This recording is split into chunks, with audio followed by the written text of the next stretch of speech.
Hello everyone, welcome to my channel. Please subscribe and keep watching more details. Coronation Street exit fears for Mason in dark new storyline. Coronation Street has announced plans to explore knife crime in a dark new storyline for Mason Radcliffe. Mason is stabbed during an altercation with his brothers Maddie and Logan in early January, leaving the Weatherfield community in shock as he fights for his life. Upcoming episodes see Mason agree to help DS Lisa Swain gather evidence against his villainous siblings. Lisa is convinced that Maddie and Logan were involved in the death of her late wife Becky, a fellow police detective who sadly lost her life in the line of duty. While Dylan Wilson helpfully acts as a lookout, Mason searches Maddie and Logan's flat. He finds a World War II helmet which could link them to the scene of the crime, so he hands it over to Lisa. Aware that there's now a target on his back, Mason makes plans to flee from Weatherfield to escape from his brothers. Wanting to set things right before he goes, Mason tries to convince Betsy that he had nothing to do with the death of Becky. He also makes a genuine apology to his former schoolmate Liam Connor for cruelly bullying him earlier this year.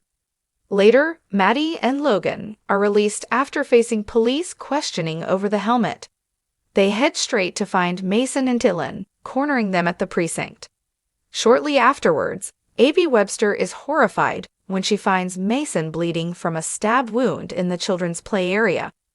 As an ambulance is called, Dylan explains that Maddie and Logan stabbed Mason with a zombie knife. Abby and Betsy both accompany Mason in the ambulance as he's rushed to hospital. They try to reassure Mason that he's going to be okay, but will he survive? Speaking about the dark storyline, Coronation Street producer Kate Brooks told Digital Spy and other press, "We start the year with a big knife crime story. It's a really important story to tackle because the statistics are so alarming.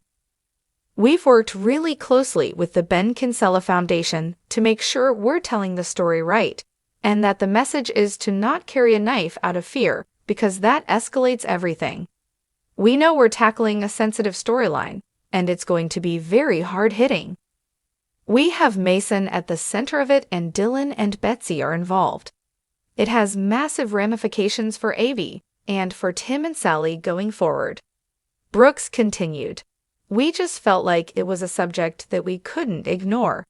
It isn't a subject matter that we tackle lightly. It's an important one to talk about and let young people know that carrying a bladed article is not the way. It's a real community story and a shocking story. I love the shock storytelling tactics. I think they work and they keep people guessing. It is definitely a shock. We're telling the story in a very interesting way. It's not your usual linear storytelling. It's different and it's bold, but I think it's really impactful how we're telling it."